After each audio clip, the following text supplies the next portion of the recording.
استاد بڑے غلام علی خان کو برصغیر پاک و ہند میں کلاسیکی موسیقی کی تاریخ کے سب سے معتبر اور معروف استاد تسلیم کیا جاتا ہے۔ موسیقی کی دنیا میں بڑے بڑے نامی گویے ہوئے، لیکن جو عزت، شہرت اور دوام استاد بڑے غلام علی خان کے نام کے ساتھ جڑا، وہ کسی اور کے ساتھ دکھائی نہیں دیتا۔ تاہم المیہ یہ ہوا کہ قیام پاکستان کے بعد بھارت چھوڑ کر پاکستان آنے والے استاد بڑے غلام علی خان قابل اعتراض چند ریاستی پالیسیوں سے ناراض ہو کر پاکستان چھوڑ گئے اور واپس بھارت جا کر آباد ہو گئے۔ اس زمانے میں پاکستان میں ریاستی، معاشرتی اور عوامی طور پر فنون لطیفہ اور اس کے وابستگان کو حقیر جان کر میراثی لکھا اور پکارا جاتا تھا، لیکن اس کے باوجود استاد بڑے غلام علی خان اور دیگر بہت سے فنکار، جن میں نور جہاں، استاد فتح علی خان، امانت علی خان، نزاکت علی خان اور استاد مبارک علی خان وغیرہ شامل تھے، اپنے گھر بار چھوڑ کر پاکستان آ گئے۔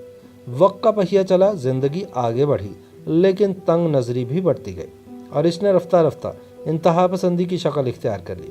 اگر انفرادی طور پر جائزہ لیں کہ عظیم استاد غلام علی خان نے اپنی جنم بھومی چھوڑ کر انڈین شہریت کیوں اختیار کی، تو حقائق کچھ یوں سامنے آتے ہیں۔ زید بخاری ریڈیو پاکستان کے پہلے جنرل مینیجر تھے۔ یہ پطرس بخاری کے بڑے بھائی ہونے کے ساتھ ساتھ اعلیٰ پائے کے براڈ کاسٹر بھی تھے۔ اردو، انگریزی، عربی اور فارسی کے علاوہ بھی کئی زبانیں جانتے تھے اور انہیں موسیقی سے بھی خاص رغبت تھی۔ اس وقت ریاستی سطح پر یہ شعوری کوشش کی جا رہی تھی کہ بتایا جائے کہ پاکستان ایک الگ قوم ہے جن کا اپنا مذہب اور اپنی ثقافت ہے۔ اس مہم کے تحت کلاسیکی موسیقی میں خیال گائکی اور ٹھمری کو ہندوستانی موسیقی سمجھتے ہوئے پیچھے کیا جا رہا تھا اور غزل کو شعوری طور پر آگے بڑھایا جا رہا تھا۔ مختلف راگ راگنیوں، جن کے نام سنسکرت اور ہندی پر مشتمل تھے، انہیں پاکستانی عنوانات دیے جا رہے تھے۔ اسی ضمن میں زید بخاری نے ایک کتاب راگ دریا کے نام سے ترتیب دی، جس میں لگ بھگ 100 بندشیں شامل کی گئی۔ اساتذہ فن کا اعتراض تھا کہ وہ ناقص استھائی انترے تھے، جن میں زیادہ تر نقل کر کے ان میں اردو، فارسی اور عربی تراکیب استعمال کی گئی تھیں۔ اس زمانے میں استاد بڑے غلام علی خان اپنے قصور اور پٹیالہ گھرانے کی استھائیاں گاتے تھے۔ ان میں جا بجا سنسکرت اور ہندی الفاظ اور تراکیب استعمال کی گئی تھیں۔ کلاسیکی موسیقی اس خطے کے عظیم ماضی کا ایک ثقافتی ورثہ تھا، جسے زبردستی بدلنے کی کوششیں کی جا رہی تھیں۔ اسی ماحول میں زید بخاری اور استاد بڑے غلام علی خان میں تو تکرار ہو گئی۔ استاد بڑے غلام علی خان کے پوتے نقی علی خان بتاتے ہیں کہ بڑے خان صاحب ہاتھ میں چھڑی تھامے بخاری صاحب کے کمرے کی چک اٹھا کر اندر گئے تو بخاری صاحب نے ناشگفتہ انداز میں کہا، آپ بلا اجازت میرے کمرے میں کیسے داخل ہو گئے؟ بڑے خان صاحب کو یہ انداز ناگوار گزرا کہ ایک سرکاری ملازم جو دراصل عوام کا خادم ہوتا ہے، اس کے یہ لچھن۔ بڑے خان صاحب نے کہا کہ بخاری صاحب، آپ جیسے BA تو اس ملک میں ہزاروں لاکھوں ہوں گے، لیکن غلام علی خان ایک ہی ہے۔ چنانچہ وہ ناراض ہو کر واپس چلے گئے۔ ریڈیو پاکستان کے سابق ڈائریکٹر جنرل مرتضیٰ سولنگی کہتے ہیں کہ بڑے خان صاحب تنازع ختم کرنے کے لیے زید بخاری کے دفتر گئے تھے، لیکن انہوں نے اتنے بڑے فنکار کو باہر بٹھایا اور چپڑاسی سے کہا کہ بیٹھے رہنے دو میراثی کو باہر۔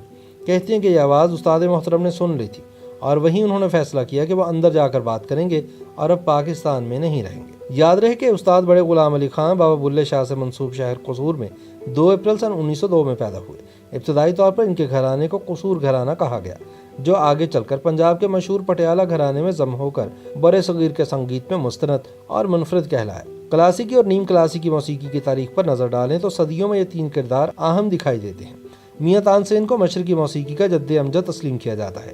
حضرت امیر خسرو نے ساز اور راگ ایجاد کیے، جبکہ استاد بڑے غلام علی خان کو گویہ اور موجد دونوں حیثیتوں میں مستند استاد مانا جاتا ہے۔ بڑے خان صاحب کے بعد جس نے بھی گایا ان سے مستعار کیا۔ بڑے خان صاحب کے پوتے نقی علی نے بتایا کہ انڈیا کی کاروباری اشرافیہ، جن میں ٹاٹا اور برلا انڈسٹریز کے روح رواں سمیت انڈین اسٹیبلشمنٹ کے سرخیل شامل تھے، وہ ہمیشہ بڑے خان صاحب کو پیشکش کرتے تھے کہ خان صاحب، آپ پاکستان چھوڑ کر انڈیا منتقل ہو جائیں تو ریاست آپ کو پلکوں پر بٹھائے گی، لیکن خان صاحب ان کی پیشکش پر کان نہ دھرتے اور اپنے گھر پاکستان لاہور میں رہے۔ لاہور اس وقت پورے خطے میں موسیقی کا گڑھ مانا جاتا تھا اور مشہور تھا کہ جس نے لاہور میں جھنڈا نہیں گاڑا وہ کامیاب نہیں ہوا۔ خان صاحب کو لاہور شہر بہت پسند تھا، وہ پاکستان سے بھی بے انتہا محبت کرتے تھے، اس لیے انڈیا کی طرف سے تمام پیشکشیں ٹھکرا کر یہیں رہے۔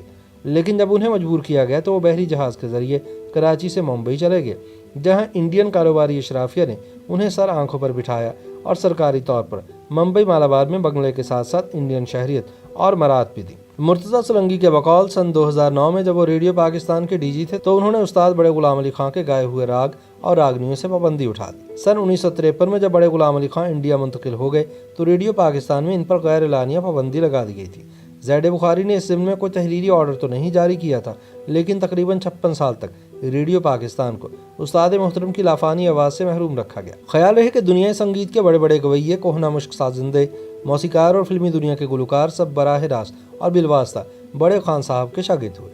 اگرچہ بڑے غلام علی خان فلمی میوزک کے خلاف تھے اور اس زمانے کی نئی صنف کو جھوٹ اور کوڑ کہتے تھے، لیکن فلم والوں نے استاد بڑے غلام علی خان کے سنگیت، راگ، راگنیوں اور خاص طور پر ٹھمریوں سے سیکھتے ہوئے فلمی میوزک کو ایک بہترین آرٹ کا درجہ دلایا۔ استاد بڑے غلام علی خان کا ایک زمانہ مداح رہا۔ برِ صغیر میں کوئی ایسا نہیں جو ان کی فنی عظمت سے انکار کرتا ہو۔ ملکہ ترنم نور جہاں ان کی شاگرد تھیں، لتا منگیشکر، محمد رفیع، منا ڈے، کشور کمار، آشا بھوسلے، طفیل نیازی، حسین بخش گلو، جگجیت سنگھ، استاد نصرت فتح علی خان اور استاد تابو سمیت ہر کوئی انہیں پسند کرنے کے ساتھ ساتھ ان کے فن سے استفادہ بھی کرتا دکھائی دیتا ہے۔ سروں کی ملکہ لتا منگیشکر کے مطابق استاد بڑے غلام علی خان جیسے فنکار روز روز پیدا نہیں ہوتے۔ وہ کہتی ہیں کہ میں وہ خوش نصیب ہوں جس نے انہیں کئی مرتبہ سامنے بیٹھ کر سنا۔ استاد جی مجھ سے بہت پیار کرتے تھے اور مجھے اپنی بیٹیوں جیسا سمجھتے تھے۔ وہ مجھے کہتے تھے کہ لتا تم میری بیٹی ہو۔ لتا منگیشکر نے بتایا کہ استاد بڑے غلام علی خان نے ان کے والد دینا ناتھ منگیشکر کی برسی پر گایا تھا۔ مجھے یاد ہے کہ استاد جی پنڈال میں سامنے بیٹھے تھے اور میں اسٹیج پر گا رہی تھی۔ میرے ماتھے پر پسینہ تھا اور ٹانگیں کانپ رہی تھی۔ خدا خدا کر کے میں نے گانا ختم کیا تو میری جان میں جان ہے۔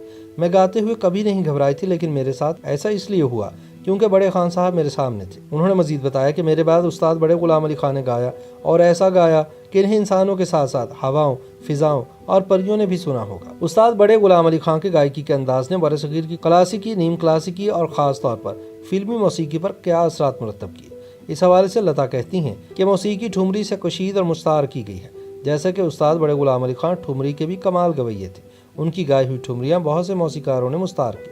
ہندوستان میں فلمی موسیقی ابھی اپنے ابتدائی مراحل میں تھی، تو ان دنوں استاد بڑے غلام علی خان نے اپنے ریڈیو انٹرویو میں کہا تھا کہ راگ اور کلاسیکی موسیقی سچائی ہے، جبکہ فلمی موسیقی کھوٹ، کوڑ اور جھوٹ ہے، لہٰذا یہ پنپ نہ سکے گا۔ 23 اپریل سن 1968 کو 66 برس کی عمر میں استاد بڑے غلام علی خان اس جہان فانی سے کوچ کر گئے۔ انہیں بھارت میں سرکاری اور ریاستی اعزاز کے ساتھ سپرد خاک کیا گیا اور وزیر اعظم اندرا گاندھی نے 26 اگست سن 1969 کو تحریری طور پر ایک خط کے ذریعے استاد بڑے غلام علی خان کو بھرپور خراج تحسین پیش کرتے ہوئے ہر سال ان کا دن منانے کا اعلان کیا۔ YouTube پر گوگلی نیوز دیکھنے کے لیے youtube.com کی سرچ بار میں googly news T V type کریں۔ گوگلی نیوز کے پیج پر سرخ رنگ کے سبسکرپشن والے بٹن پر کلک کرنا نہ بھولیے۔ YouTube پیج پر اپلوڈ ہونے والی ویڈیوز سے باخبر رہنے کے لیے بیل آئیکن پر کلک کیجیے۔ آپ کو ہر نئی ویڈیو کے بارے میں نوٹیفیکیشن موصول ہو جائے گا۔